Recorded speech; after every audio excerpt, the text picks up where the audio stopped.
चालू कर। अस्सलाम वालेकुम व रहमतुल्लाहि व बरकातुहू। वालेकुम सलाम व रहमतुल्लाहि व बरकातुहू। क्या हाल है बड़े मियां? इस उम्र में झोला झंडी लटका कर कहाँ जा रहे हैं? अरे बेटा, बाजार से सब्जी लेकर आ रहा हूँ। इस उम्र में आपके पास कोई औलाद नहीं है क्या? औलाद के मामले में तो हम काफी अमीर है।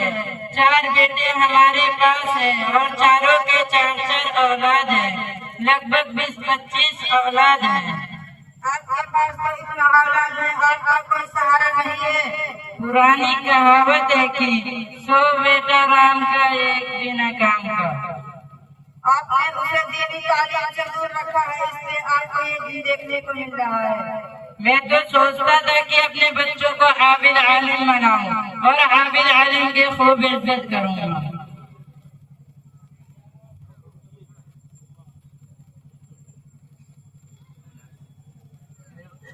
वो कौन है? बुलाइए, उन्हें मैं देखना चाहता हूँ।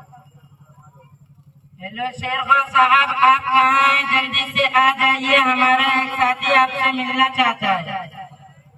क्या बात है मंटू चाचा, बड़ी टेंशन में नजर आ रहे हैं। आपके चेहरे पर 12 क्यों बज रहा है? मैं इसलिए टेंशन में हूँ कि अपने बच्चों में से किसी को हाफिज कुरान ना बना सका। आपने तो मना किया था कि अगर हाफिज आलिम बनेगा तो खाएगा क्या?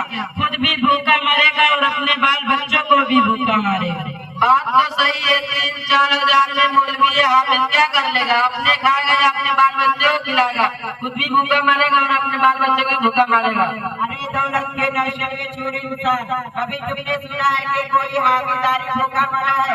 लेकिन आए दिन ये सुनने को मिलता है कि डॉक्टर, इंजीनियर, वकील, मास्टर नौकरी न मिलने की वजह से खुदकुशी कर लेता है। लेकिन आपने सुना है कि कोई हाफिज आलिम ने खुदकुशी कर लिया है? आप अपने दिल पर हाथ रख के बोले किसी औहदा पर किसी हाफिज आलिम को देखा है? इन सब पर तो हमारे जैसों के लिए इंजीनियर होते। इसकी वजह यह है कि मदरसे में पढ़ने पढ़ाने वाले की तो नियत ही बदल जाते। और भी कई खराबी है, छोड़ो। सबसे अगर इसी ओहदे पर फाइज होना आपके नजदीक कामयाबी है तो आपकी सोच गलत है। और क्या क्या खराबी है, जरा बताइए। सबसे पहले खराबी है कि दाढ़ी इतना लंबा कर लेता है कि जैसे 20 साल का नौजवान 70 साल का बुरा लगता है। और जब इनके कपड़ों पर नजर पड़ते हैं तो इतना लंबा कुर्ता जुब्बा कोट जैसे में पूरा जोकर लगता है। इसलिए मालदार लोग नीचे निगाह से देखता और बात करने से भी डरता है। अगर दाढ़ी की बात है तो दाढ़ी रखना चेहरे पे सुन्नत है और एक सुन्नत को जिंदा करना 100 शहीदों के सवाब के बराबर है। और रह गई बात इनके लिबासों पोशाक की, तो इनके लिबासों को देख कर लोगों के दिल में ताज़ीम पैदा हो जाती है। कुरान का फरमान है, जो लोग हाफिज आलिम को देख कर मुंह फेरते हैं या उनसे नफरत करते हैं, ऐसे लोगों के मुताबिक हमारे नबी सल्लल्लाहु अलैहि वसल्लम ने फरमाया, बात हमसे हमारे नबी तक मत पहुँचो। तुम्हारा मतलब है कि हमारे नबी भी यही चाहते हैं तुम हाफिज आलिम बनो? जी मेरे बड़े भाई, आप सल्लल्लाहु अलैहि वसल्लम का इरशाद है, तुम आलिम बनो या मुतालिम बनो, या आलिम की बात सुनने वाला बनो या आलिम से मोहब्बत करने वाला बनो। इनके अलावा कुछ मत बनो वरना अल्लाह को बर्बाद हो जाओगे। यानी हाफिज आलिम से बुग़्ज़ रखना इंसान को जहन्नम तक पहुंचा देता है। इसलिए कि हाफिज आलिम अपना कहते हैं, किसी के दरवाजे पे हाथ नहीं फैलाते।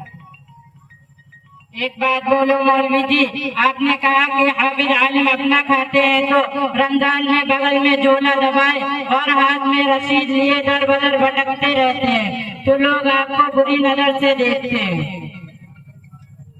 आपने गलत कहा। अगर रमजान के मुबारक मौके पे अगर किसी साहिब ज़रूरत या किसी अमीर लोगों से चंदा केवल से मिलते हैं तो अपने लिए नहीं बल्कि उम्मत के फुकरा और मसाकिन और कुल्लात के लिए बजाय, मगर बाकी तौर पे साहिब ज़रूरत और अमीर लोगों पर एहसान करते हैं। जाहिर इस बात को नहीं समझ सकता, जबकि अल्लाह ताला ने साफ साफ कहा है।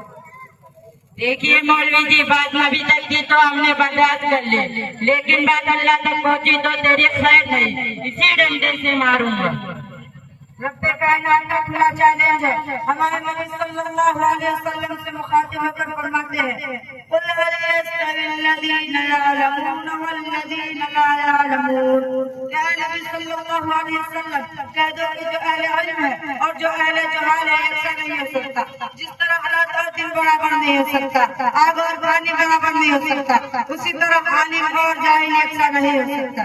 हम भी तो खूब इबादत करते हैं और अल्लाह से डरते हैं, इसीलिए तो हमारा नाम भी आबिदी ही है। हमारे नबी सल्लल्लाहु अलैहि वसल्लम फरमाते हैं, फज़ल आलिम अला आबिद का फज़ल कमर लैलतल बदर अला साइरिल कवाकिब। एक आलिम दीन शैतान पर 70,000 आबिदों से ज्यादा सख्त है।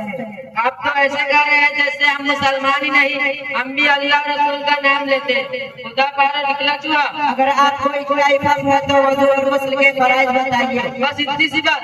तो सुनिए, गुस्ल में 4 फर्ज है। नंबर 1 बाल्टी का होना, नंबर 2 साबुन का होना, नंबर 3 टॉवल का होना, नंबर 4 खूब साफ करके चेहरे का धोना। ला हौला वला कुव्वता इल्ला बिल्लाह। आपने तो हद कर दी, आपको वजू और गुस्ल के फराइज भी याद नहीं है। मैं तो कब से कह रहा था कि गुस्ल के फराइज 4 नहीं है, 15-20 है, और भी दिमाग से उतर गया है। और वजू में खूब याद है, 35 फर्ज है, लाइन से गिना दे क्या मौलवी जी। बड़े मियाँ आपने गलत कहा।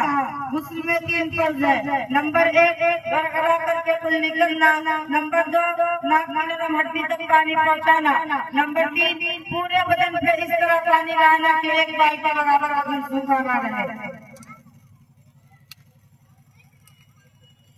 अगर हाफिज आलिम अपना कहते हैं, अगर मेरा भी बेटा हाफिज आलिम होता तो मेरा भी बेड़ा पार हो जाता। सिर्फ आपका ही नहीं बल्कि 10 ऐसे लोगों को भी जन्नत में लेकर जाएगा जिस पर जहन्नम वाली बोझ हुई होगी। मैं भी हाफिज आलिम को सीधी निगाह से देखता था। आप करेगा या नहीं? हमारे नबी सल्लल्लाहु अलैहि वसल्लम का इरशाद है, अत्ताइबु मिनज़्ज़म्बि कमन ला ज़ंब लह। गुनाहों से तौबा करने वाला ऐसा है गोया उसने गुनाह किया ही नहीं। आज से मैं वादा करता हूँ कि अपने बच्चों